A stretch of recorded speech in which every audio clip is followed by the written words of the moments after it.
So, good morning, everyone. Good to see you this morning. I often talk about how anything and everything in life can be seen and understood through the lens of the Dharma. And I wanted to share, and I often get ideas in odd places for talks, and this is one of those. But um, I wanted to share a recent experience with you, and it'll sound irrelevant to perhaps to the Dharma, but I hope I'll make the case that it's very relevant. So the other day I was standing in the supermarket. I was doing our weekly shopping, and I was going to buy some yogurt. So bear with me here. And so I'm standing in front of the yogurt case, and I am just paralyzed by the sheer number of choices.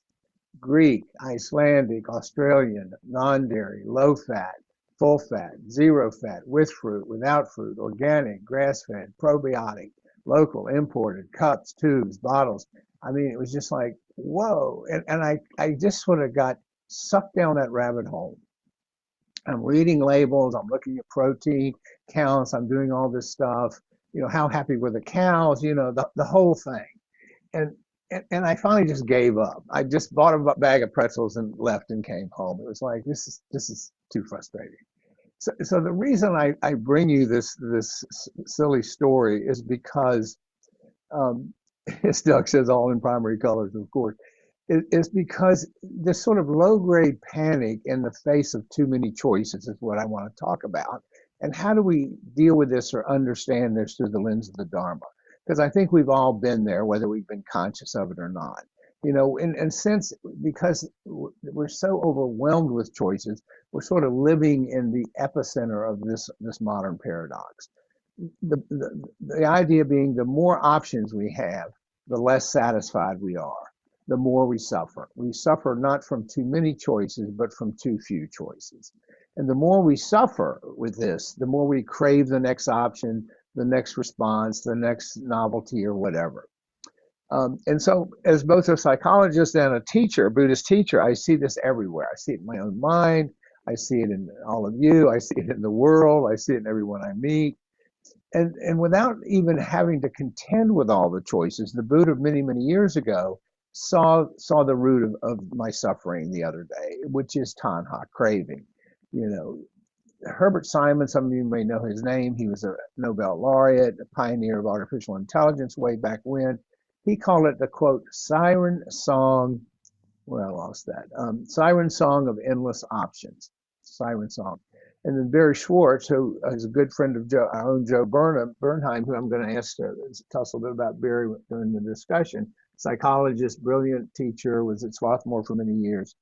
He really measured the toll of these choices on our own happiness and our own sense of freedom in his book, The Paradox of Choices. And then in this age of social media, it's even has a new name, FOMO, fear of missing out. But we don't have to be prisoner to it. But we have to begin by recognizing it and then responding to it skillfully, not by settling, but by choosing wisely and letting go. Here's our letting go. But it starts again with noticing. We don't give up, but we try to find a middle way. It's this metaphor of tuning the strings of our lives like the ancient lute. Not too tight where they'll break, or not too loose where they won't produce the tone. So I want to talk a little bit today how Buddhist psychology, economic theory, and the bittersweet art of being human all point to the same liberating truth when we look at this. And this is the moment I keep bumping into and seeing more and more in my life. Sometimes in the grocery store, sometimes in larger ways, sometimes in smaller ways. It is this pull, this craving to search for something better, not to just accept something and move on. Even when the stakes are laughably low, like what kind of yogurt I'm going to buy. It's not just about the yogurt. It's about our jobs. It's about our relationships. How many relationships have gone up in smoke because someone said, I think I can do better, and there's a better person somewhere out there. I'm going to keep looking. It's even about which book I'm going to read next. Oh, is this the bright one? Maybe I should read another one. My mind is constantly whispering to me, don't commit. There's something better just around the corner. Just hold out for that better thing. Just wait. And we just spin our wheels. We expend a great deal of energy not on living, but on figuring out and wondering how to live. And just think about that. You know, Herbert Simon was a man who wore many hats. He was an AI pioneer, he's a cognitive psychologist, a uh, Nobel Prize winning economist, and he saw through the myth of perfect rationality. And this goes back to 1956. He coined the term satisficing, a merger of satisfy and suffice, to describe how we make decisions. We don't we cannot, if we persist in trying to optimize, we don't settle for good enough. Not because we're lazy, but because the world is so complex. Our minds are too limited and our time is too short. He called this bounded rationality. The recognition that our cognitive resources are finite, that wisdom lies in knowing when to stop searching. Not in terms of resignation, but in terms of more skillful responding to the world. It is the wisdom of the middle way. And Schwartz, his book 2004, and he's written subsequently on this topic, The Paradox of Choice, he shows us, if you haven't read the book, it's a great book. I read it some years ago. He showed how the explosion of options in our modern lives has not made us freer, it's made us more paralyzed. It's not made us happier, it's made us more dissatisfied, more doubtful. Schwartz's research is sobering and his verdict is clear. He says, quote, choice has not made us freer, but more paralyzed, not happier, but more dissatisfied. And here we are back to the Buddha's concept of tanha, usually translated as craving or thirst. I actually like that better. But it's the engine behind our perpetual scanning for better options. It is the second noble truth. The Buddha's diagnosis of why we suffer. Not because life is inherently painful, though certainly at times it is. I don't want to dismiss that. But because we're always reaching, grasping, searching, wanting something better, wanting something else. That monkey mind, like a monkey leaping from branch to branch, never at rest. Even in the most mundane moments, what am I going to have for breakfast? Which path am I going to take when I walk my dogs today? A conversation. We have to be aware of how often we're just overwhelmed with choices. We get poisoned by this restless itch for more, for better, for different, for novelty, and so forth. But here's the kicker. The more we indulge this, the less present we are for life as it actually is, as it actually unfolds. Because we're so busy looking for that next thing, looking for that better thing, that we miss life as it is now. We become experts at wondering how to live, and amateurs are we at actually living. Now, let me be clear about what today's teaching is not. It's not about settling for mediocrity or assigning ourselves to a life of just any old yogurt because we're afraid to want anything more than that. It's not passivity, it's active. The Buddha was not asking us to become a doormat for circumstances or to stop caring about what matters. If you're hearing me say, just give up buying a yogurt, you've missed the point. Because here's the subtlety.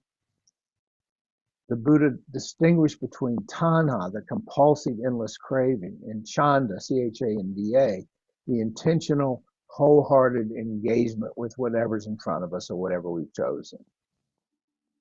Chanda is what gets us out of the bed in the morning, it's what gets us on the cushion to meditate, it's what helps us make a real choice and stick with it. On contrary, tanha is what keeps us up at night, scrolling through endless options, convinced that happiness is one click away, or one new toy away, or one new relationship away. Let me repeat this because this is the takeaway for today. Chanda, which is intentional, wholehearted engagement, is what gets us out of bed in the morning, what gets us, out the door, gets us on the cushion to meditate, to make real choices and stick with it.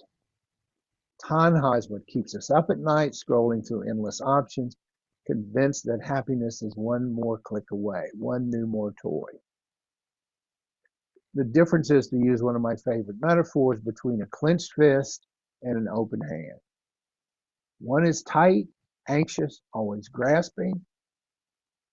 The other is spacious, easeful, ready to receive what's actually in front of me.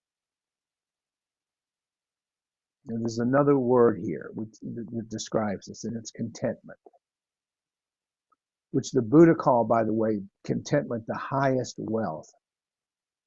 Because it's not, contentment doesn't mean giving up. It's discovering what we already have. That when met with full presence, whatever we already have is enough. You know, in Zen tradition, I'm going to get the Japanese wrong, they call this Ichicho Ichi, one time, one meeting.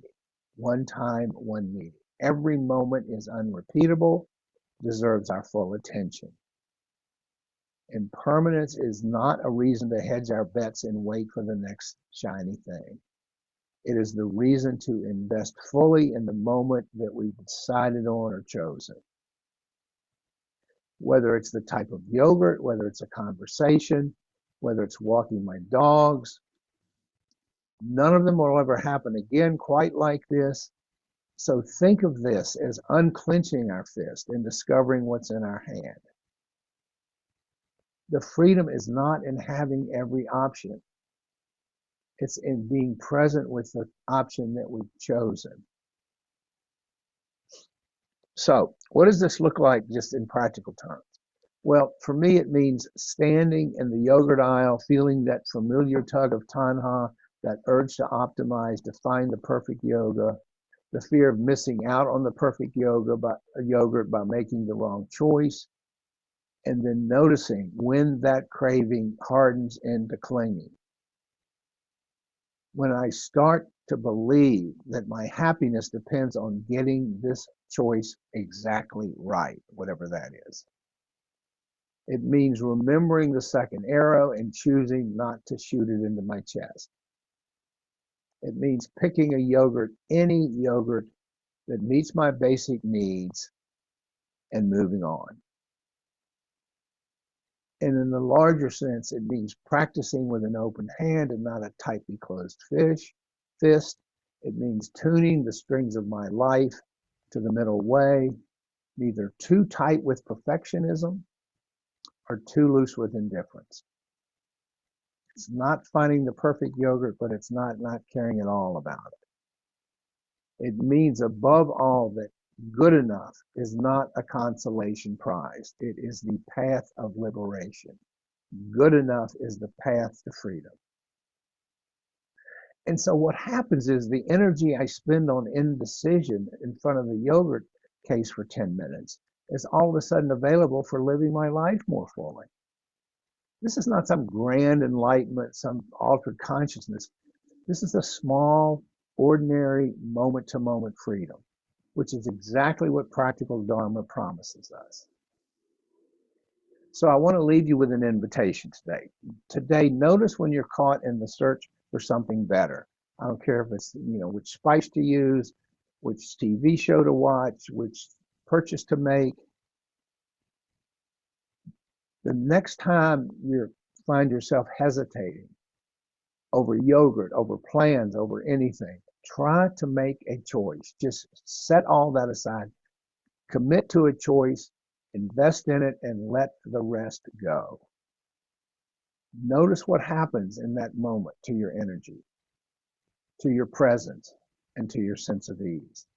And then on Saturday, tell me that you didn't feel freer when you were able to do that. So those are some thoughts this morning on the freedom in choosing. So, just to open the field, this Hold 1 strikes second. me. Let me just, Jacob, let me stop the recording if you would, because I like to keep that